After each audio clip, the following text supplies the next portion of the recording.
मुंबई के दहिसर में माई फ्लैच private limited aviation institute के director एवं सिंगर विश्वजीत घोष ने अपनी पत्नी पियारी चटर्जी, लीगल एडवाइजर एडवोकेट मणि विश्वकर्मा और डॉक्टर पूनम ओबराय के साथ एक प्रेस कॉन्फ्रेंस आयोजित कर संस्थान के खिलाफ चलाए जा रहे कथित दुष्प्रचार पर अपनी प्रतिक्रिया दी है। प्रेस वार्ता में उन्होंने आरोप लगाया कि मास कम्युनिकेशन पीआर कंपनी से जुड़े कुछ लोग सोशल मीडिया के माध्यम से उनकी संस्था को बदनाम करने की कोशिश कर रहे हैं। उन्होंने स्पष्ट शब्दों में कहा कि उनके या उनके संस्थान के खिलाफ किसी भी प्रकार का कोई आपराधिक मामला किसी भी पुलिस स्टेशन में दर्ज नहीं है। प्रेस कॉन्फ्रेंस में उपस्थित लीगल एडवाइजर ने भी स्पष्ट किया कि यदि कोई व्यक्ति या संस्था गलत तथ्यों के आधार पर बदनामी करने की कोशिश करेगी तो उसके खिलाफ सख्त कानूनी कदम उठाए जाएंगे। आइए देखते हैं ये खास रिपोर्ट। आयोजन किया गया, सबसे पहले अपना नाम बताइए और क्या है मामला, जरा उसके बारे में। मैं एडवोकेट विश्वकर्मा हूँ, माई फ्लैच प्राइवेट लिमिटेड का लीगल एडवाइज़र हूँ। आज हम लोग यहाँ प्रेजेंट है मेनली एक केस के लिए जो आयुष शाह नाम का एक आदमी है, वो एक फेक आईडीज़ बना के बहुत सारी 15-20 माई फ्लैच के सोशल मीडियाज़ पर और उनके अदर प्लेटफॉर्म्स पर जाकर लोगों को पर्सनली मैसेज करता है और ये बताने की कोशिश करता है कि माई फ्लैच एक फ्रॉड है, क्रिमिनल कंप्लेन रजिस्टर्ड हुए हैं उसके खिलाफ। ये सारी चीज़ें बेवजह उनको बदनाम करने की कोशिश कर रहा है। तो जहाँ तक हम लोग के पास इन्फॉर्मेशन आई है कि कुछ कंप्लेंट उसने फाइल किए हैं, जो कुछ चेक्स है सिक्योरिटी पर्पस के लिए उन्होंने लिया था, वो उन्होंने बिना बताए उसको डिपॉजिट कर दिया और सारे के सारे चेक्स, कुछ ऐसा लीगली होता नहीं है जहाँ तक, वो सारे के सारे चेक्स एक ही दिन में डिपॉजिट किए हुए हैं। तो वो हम लोग कोर्ट में देखेंगे। फिलहाल उसका अभी जस्ट उन्होंने फाइलिंग किया हुआ है, अभी उसके लिए उसका क्रॉस होगा, वो लीगली पर्पस हम लोग देखा जाएगा। हम लोगों ने फिलहाल अभी उसको एक ऑलरेडी डिफेमेशन का नोटिस भेजा हुआ है। 30 मार्च 2026 को एक डिफेमेशन का नोटिस आयुष शाह, मौसम शाह और आशीष शाह। एक लोग कौन है, क्या करते हैं ये लोग? ये मेरे क्लाइंट ने बताया था मुझे कि ये लोग उनको अप्रोच किए थे इंस्टाग्राम पे डायरेक्टली कि हम लोग पीआर का काम करते हैं, प्रमोशनल वर्क काम करते हैं, ऐसा उन्होंने बताया कि उनकी एक कंपनी है जो सोशल मीडिया पर प्रमोशन का काम करती है। लेकिन उसके पीछे इनका इंटेंशन ऐसा था कि धीरे धीरे इनको फाइनेंशियल फ्रॉड में फंसाना है और फिर एक्सटॉर्ट करना है मनी इनसे। कंपनी का नाम उन्होंने बताया था मार्स कम्युनिकेट्स नाम इनकी कंपनी का।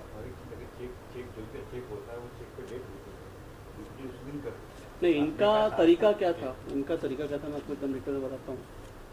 इन्होंने पहले अप्रोच किया क्लाइंट्स को कि हम आपका प्रमोशनल वर्क करेंगे, ठीक है।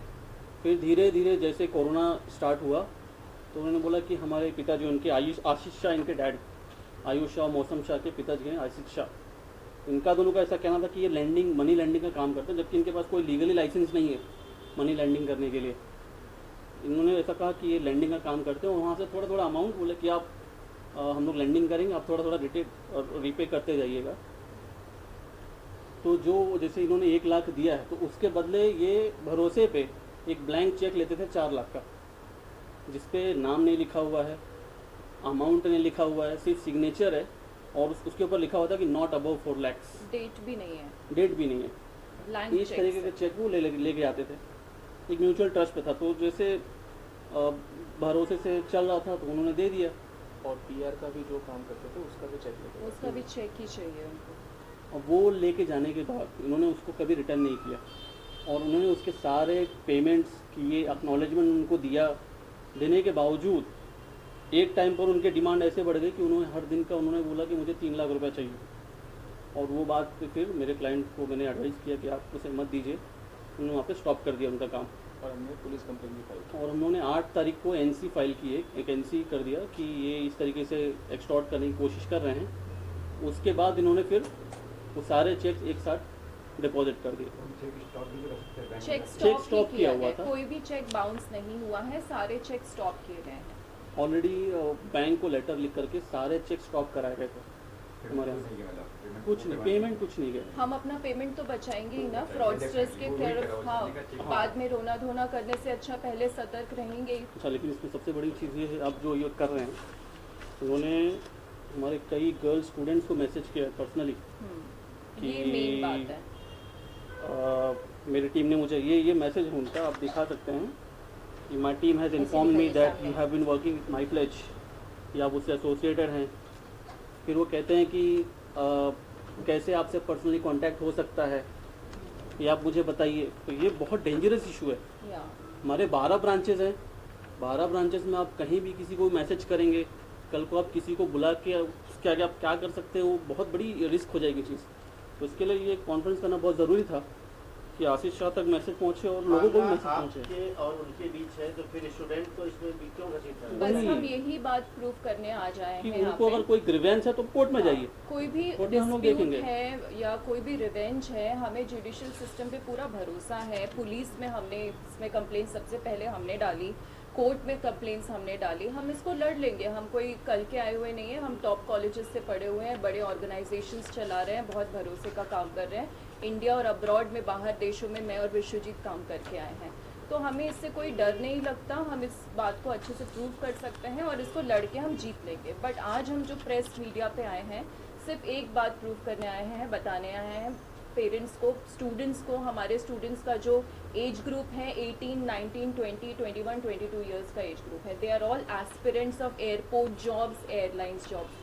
मेरे और विश्वजीत के ट्रेंड किए हुए स्टूडेंट्स आज एमिरेट्स में, कतर एयरवेज में, एयर इंडिया में, इंडिगो में बहुत बड़ी पोजीशंस में काम कर रहे हैं। तो ये एक बहुत बड़ी क्रेडिबिलिटी बनती है, बहुत बड़ी जिम्मेदारी बनती है। और ये जो लड़का है और इसकी जो बहन है, ये लोग हमारे स्टूडेंट्स को डायरेक्टली अप्रोच कर रहे हैं। इस एज ग्रुप के बच्चों को बचाने की जिम्मेदारी हमारी बनती है। इसलिए सिर्फ आज हम इतना बोलना चाहते हैं कि इसके जो मिसलीडिंग गाइड कर रहा है, ये मिसलीड कर रहा है हमारे स्टूडेंट्स को, जिनकी एज ग्रुप बहुत कम है। दे आर यंग अडल्ट्स, है ना, वो लोग यंग अडल्ट्स हैं हमारे देश के। उनके प्रति हमें जिम्मेदारी निभानी है कि उनको कहीं किसी तरह से मिसलीड ना किया जाए और उनको किसी तरह से इन सब चीज़ों में ना घसीटा जाए। इंस्टाग्रामवरती आपल्याला अप्रोच केलं गेलेलं आहे, पण त्याच्यानंतर आपण प्रत्यक्षात त्यांना भेटलं सुद्धा असणार. मग त्यांच्याशी एक साधारण एक MOU किंवा एक साधा ॲग्रीमेंट आपण बनवणं गरज नाही समजली का? मग त्यांना चेक आपण कशा आधारे दिला आणि कशा प्रकारे त्यांनी तुम्हाला अप्रोच केलं आणि काय सांगितलं, कशा प्रकारे ते PR तुमचं हँडल करणार? आपण एवढं मोठं कंपनी ऑलरेडी आहेत, त्यानंतरही जे ते कसं ते इंस्टाग्रामवरती, सोशल मीडियावरती ते अजून पॉप्युलर कसं करू शकतात ते त्यांना त्यांच्याकडे तुम्हाला सांगितलं आलं का? ओके, ह्याचा आन्सर हे आहे की स्टार्टिंगमध्ये त्यांनी आम्हाला असं दाखवलं की मी एक महाभारत नावाचा काहीतरी एक छोटासा सिरियल होता, त्याच्यामध्ये त्याने लहान बाळामध्ये काहीतरी काम केलं. आणि त्यावेळी हे एक ह्यांचं एक बॅकग्राऊंड पण आहे. हे आज एक पॉप्युलर सिंगर पण आहे, ह्यांची भरपूर ॲल्बम पण आली आहे. आणि हे जास्त शूटवर असायचे त्यावेळी. आणि आयुष नावाचा हा जो माणूस आहे, ह्याने इंस्टाग्रामवरती ह्यांना फॉलो केलं आणि ह्यांना सांगितलं की तुम्ही एवढे चांगले सिंगर आहे, तुम्ही मला काहीतरी एक अपॉर्च्युनिटी द्या. माझी एक छोटीशी कंपनी आहे जे माझी बहीण चालवते आणि मी त्याचा प्रमोशन करीन आणि तुमच्यासोबत राहून मला काहीतरी एक फ्युचर माझा सेट होईल असं म्हणून त्यांना असं वाटलं की जाऊ द्या, आपल्या इंडस्ट्रीचा माणूस आहे, त्यामुळे ह्यांनी त्याच्यावरती ट्रस्ट केलं आणि त्याला काम दिलं. नंतर झालं असं काय की त्यांनी स्टार्टिंगमध्ये आम्हाला 5,000, 6,000, 8,000, 20,000 असे छोटे मोठे अमाऊंट्स तो आम्हाला बिलमध्ये पाठवायचा ह्यांना. आणि हे जास्त शूटवर असायचे. तर हे काय करायचे, कधी ठीक आहे तुम मॅडम के पास से जाओ, कॅश ले लो. कधी कधी सांगायचं की ठीक आहे तो मैं तेको ऑनलाईन भेज देता हूँ. असं करून ह्यांनी आजपर्यंत 2 कोटीपेक्षा जास्त त्याला पेमेंट केलं आहे.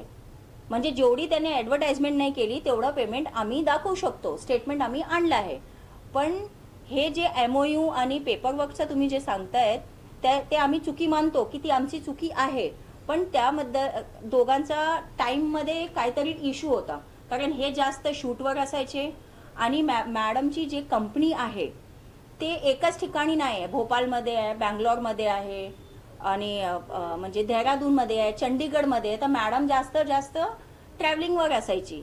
आणि त्या लोकांनी सडनली काय करायची सुरुवात केली की मॅडम पण इथे आहे नाही, सर पण नाही, रेग्युलर ते ऑफिसमध्ये यायचे, आपल्या पी आरचं त्यांची काय सिस्टम बसते आणि आपल्याला पण माहिती आहे सोशल मीडियाची टीम असतो की भाई मला जर काम दिलं तर मी समोर बसेन आणि माझी टीम बसेल, असा करून त्यांना आम्ही ॲक्सेस दिलं की तुम्ही काम करा इथे बसून. पण नंतर 2 लाख, 2.5 लाख, 6 लाख, 12 लाख असे तो बिल पाठवायला लागला आम्हाला. आणि बिल पाठवल्यानंतर आम्हाला सांगितलं की आम्हाला जास्त कधी समजा तुम्ही फ्युचरमध्ये आम्हाला पेमेंट नाही केलं तर तुम्ही मला सिक्युरिटी पर्पज जे आपण देतो ना कोणाला की बाबा हे चेक तुम्ही ठेवा, जेव्हा मी तुला पेमेंट करीन तर तू माझा जे चेक आहे ते आम्हाला परत कर. पण नंतर काय झालं की आम्ही पेमेंट करत राहिलो पण त्या माणसांनी आपल्याला चेक रिटर्न दिलं नाही. आणि मी बोलते आज 3 वर्षामध्ये 4 कोटी पी आरचा बिल कसं काय पेंडिंग असू शकतो? ते कोर्ट डिसाईड करेल ना. आपल्याला कानूनवरती विश्वास आहे म्हणून आम्ही तुमच्या समोर आलोय. आम्ही त्यांना काय सांगितलं की जर तुमचे 4 कोटीचे आहे ना तुम्ही बिल आणून द्या, आम्हाला इनवॉइस आणून द्या. ज्या माणसाच्या अकाउंटमध्ये 2,000 3,000 पेक्षा कधी बॅलन्स नसायचे तो 4 कोटी बॅलन्स कसं काय ठेवू शकतो हे जजला कळेल ना. तेव्हा लीगल ॲडवायझर बघेल एकमेकांना. जेव्हा आम्ही त्यांच्याकडून इनवॉइस मागितले की भाई आम्हाला तुम्ही इनवॉइस किंवा बिल आणून द्या, तर त्यावेळी त्या लोकांनी आमच्याकडून संपर्क बंद करून ठेवला, काही संपर्क केलं नाही. आणि 3 वर्षानंतर 2026ला म्हणजे आमच्याकडून ते चेक ब्लँक घेऊन जायचे.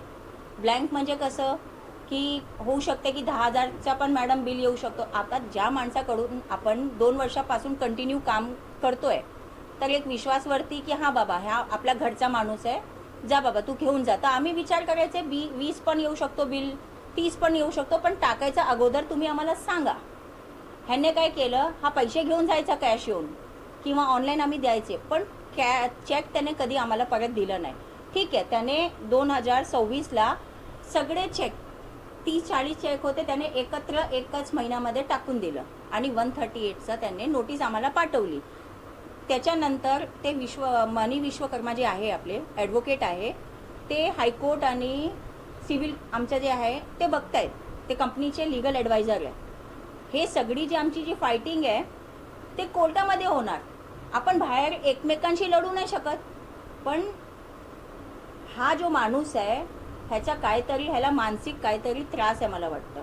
हा काय करतोय, आज आपण जे प्रेस कॉन्फरन्स इथे ठेवलं आहे ते आमच्या मुलांसाठी, कारण मुलं फक्त आमचे महाराष्ट्र किंवा मुंबईमध्येच नाही आहे, चंडीगड, देहरादून, भोपाळ, बँगलोर वेगळे वेगळे स्टेटमध्ये आहे.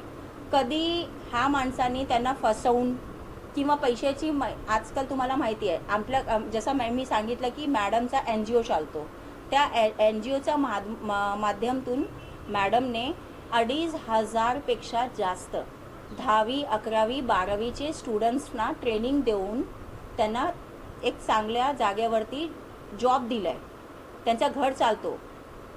पण जे महिला किंवा स्टुडंट जास्त पैसे नाही कमवत आहे, त्यांच्या फॅमिली फायनान्शियली सपोर्ट नाही आहे, कधी ह्याच्या फसवणूकमध्ये येऊन मुंबईला आले, त्यांच्याबरोबर काही झालं तर ह्याची जिम्मेदारी आमची कंपनीची नसेल. पण ह्या माणसाला कुठेतरी थांबवायचं आपल्याला. नेमकं आपलं त्या माणसासोबत काय बिनसलं, कसं म्हणजे बिनसलं काय आपलं, म्हणजे काही एक पेपर वर्क वगैरे नाही झालं जोपर्यंत आमचे काम करत होता तोपर्यंत आम्ही त्याने काम नाही थांबवलं. आम्ही त्यांना सांगितलं की आता आम्हाला PR वगैरे नाही करायची आमची कंपनीला. हो मी सांगतो त्याला काय झालं. हां 2024मध्ये त्याने काही PRचं काम केलं, तो स्पॉटिफायमध्ये आणि वेगळ्याच प्लॅटफॉर्ममध्ये स्ट्राईक झाली. तर आम्हाला कळलं की तो फेक करायचा, तो मतलब use to publish fake things in Spotify and other things. So that was stuck, मतलब वो मीडिया से स्टक हो गया. स्ट्राइक आर्टिकल्स जो करवाते थे वो कुछ दिन के बाद हट जाते थे, फेक ही काम होता था. स्ट्राइक आ जाते थे ET टाइम्स और times of India K main team को पता नहीं होता है कि हमारा पॉजिटिव PR भी जब करता था ना तब भी उनको पता नहीं होता था. अभी जब नेगेटिव PR भी कर रहा है and we are approaching the ET Times and Times of India की मेन टीम को कि ये क्या नेगेटिव PR क्यों डाला, तो वो लोग खुद बोल रहे हैं हमें पता नहीं, ये ना हैकर जैसा काम करता है इन सब मीडिया। और कोई फैक्ट चेक नहीं, कोई वेरिफिकेशन नहीं, उन्होंने ऐसे डाल दिया तो उन्होंने हटा भी दिया, उन्होंने हमें अपॉलॉजी ये सब लिंक्स होते हैं, सब लिंक्स, ये किसी को दिख नहीं रहा है बट वो स्क्रीनशॉट लेके भेज रहा है। अच्छा, मला एक हे पण सांगायचं आहे की हे जे प्रकरण आमच्या बरोबर झाली आहे ह्याच्यामध्ये आम्हीच त्याच्यामध्ये नाही आहे, अजून दुसरी कंपनी पण आहे ज्यांची ह्या लोकांनी PR साठी कामं घेतली, चेक घेतलं आणि त्यांच्यावरती पण 138 केलं आहे. म्हणजे माझं म्हणणं हे आहे की हा कंपनीमध्ये तुमच्या प्रमोशनसाठी येईल, नंतर तुमच्याकडून सिक्युरिटी पर्पज चेक घेईल आणि नंतर जर तुम्ही त्याला पैसे नाही दिले किंवा तुम्ही त्यांचे कामं स्टॉप केली तर हा 138चा करून असं आमच्यासारखी भरपूर कंपनी आहे ज्याच्यावरती त्याने केस केलं आणि ते पण मी एव्हिडन्ससाठी अटॅचमेंट एक्झिबिट तुम्हाला देऊन ठेवलं आहे. आता नेमका आपला आरोप आयुष्यावरती काय आहे, काय आरोप आपण लावता? आम्ही हे आरोप लावतोय त्याच्यावरती की आमच्या स्टुडंट्स किंवा जे महिला जे कर्मचारी आमच्याकडे काम करतायत ते वेगळे वेगळे स्टेटमध्ये काम करतायत. त्यांना पर्सनल मेसेज करून, त्यांना मॅन्युप्युलेट करून, त्यांना भटकवून, त्यांना पैशाची लालच देऊन किंवा तुम्हाला मी मुंबईमध्ये शहरमध्ये चांगलं मॉडेल देईन, तुम्हाला फिल्म इंडस्ट्रीमध्ये सेट करीन, तुम्ही तुमच्या पॅरेंट्सला सोडा, तुम्ही हा इन्स्टिट्यूट सोडा, मी तुम्हाला तुमच्या मुंबईमध्ये करिअर आणून देईन, असा हा फॉल्स कमिटमेंट करून आमच्या कंपनीचे नाव घेऊन हा अफवा जे देतो आहे. तर आम्ही सगळ्या स्टुडंट्सला हे मेसेज देतो आहे आपल्या माध्यमामधून की ह्याच्या कुठल्याही शब्दावर किंवा ह्याच्या बोलण्यावर तुम्ही लक्ष नका देऊ.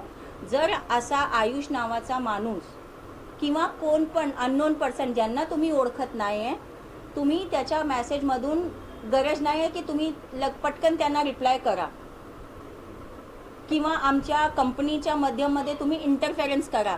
तुम्ही शिक्षण घ्यायसाठी आलो आहेत, तुमच्या करिअरवर फोकस करा. तुमच्या पॅरेंट्स लोकांना आमची रिक्वेस्ट आहे की तुमच्या मुलाची जी करिअर आहे ते आमच्या इन्स्टिट्यूटने केली पण आहे, अजून करतो पण आहे, पण तुम्ही या अफवामध्ये अजिबात लक्ष नका ठेवू. ज्या मुलांना त्याने कॉन्टॅक्ट केलेला आहे त्यांच्या पॅरेंट्सला तुम्ही सांगितलेलं आहात का, त्यांच्या पॅरेंट्सला इन्फॉर्म केलेलं आहात का, त्यांच्या पॅरेंट्सकडनं का त्यांच्या कुटुंबाकडनं कायदेशीर कारवाई त्याच्यावरती करण्यात येणार आहे?